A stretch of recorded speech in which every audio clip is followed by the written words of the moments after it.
जय परमेश्वर भाइयों, हिंदू मुसलमान अंग्रेज सभी देवता लोगों को जय परमेश्वर, जय परमेश्वर। तो भाइयों, साध अनुपदास महाराज लिखी किताब जगत हित का नहीं पेज नंबर 57 से पढ़ करके सुनाते हैं। तो भाइयों, हिंदू मुसलमान अंग्रेज और सातों आठों विलायतों के राजा बादशाह व रैयत सबके आगे हाथ जोड़ करके अर्ज करते, यह किताब एक बार जरूर पढ़े और पढ़ करके इंसाफ करे। तो भाइयों, इस किताब में साध अनुपदास महाराज ने बताया है कि हिंदुस्तान के सौदागर महाजनान बनिए राक्षसी विद्या का पाप चला रहा है, और राक्षसी विद्या के पाप से भाइयों इन बनियों ने मैं को और मौत को सहारे कर लिए और संसार के लोगों की बुद्धि भ्रष्ट करके संसार के लोगों को जमन माता की पहचान बिल्कुल भुला दी है। तो भाइयों, जमन माता जीवता जीव है और जमन माता भाइयों राक्षसी विद्या के पाप से बीमार है। तो भाइयों, यह किताब परमेश्वर के लेके पढ़ करके सभी संसार के लोगों को सुनाते हैं। तो भाइयों, यह किताब इंसाफ के वास्ते पढ़ करके सुनाते।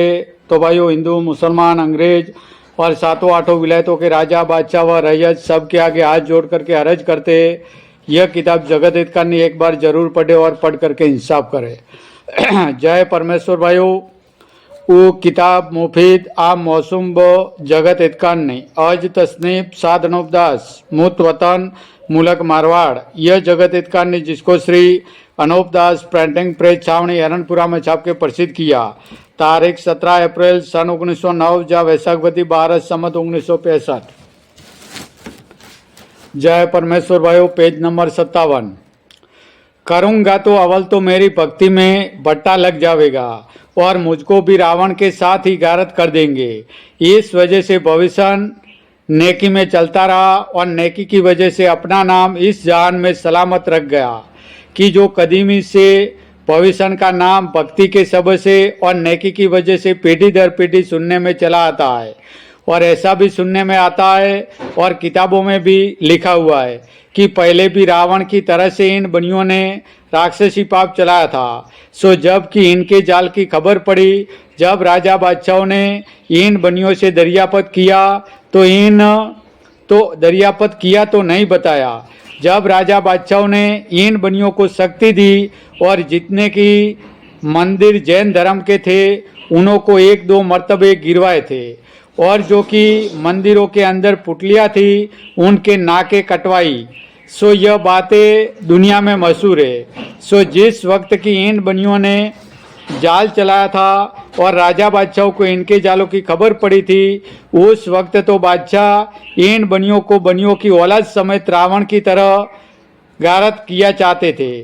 परंतु इन बनियों ने ऐसी अक्लमंदी की कि कुल बनिए बादशाह के सामने यह अर्ज करने लगे कि बेशक हमसे कसूर हुआ।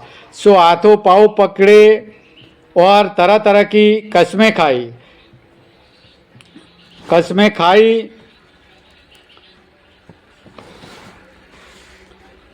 भविष्य की तरह से अपनी औलाद को बचा लिया और कुछ दिनों तक फिर राक्षसी पाप नहीं कराया। सो भाई मेरे वो भविष्य तो सच्चा भगत था, इससे भविष्य ने अपने कुल में राक्षसी पाप नहीं चलने दिया।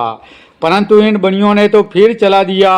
और पहले इन बनियों को बादशाह ने इस गरज से नहीं मारा था कि इन्होंने हाथों पाँव पकड़ के माफ़ी चाही थी और यह वादा कर लिया था कि कभी राक्षसी पाप नहीं करावेंगे।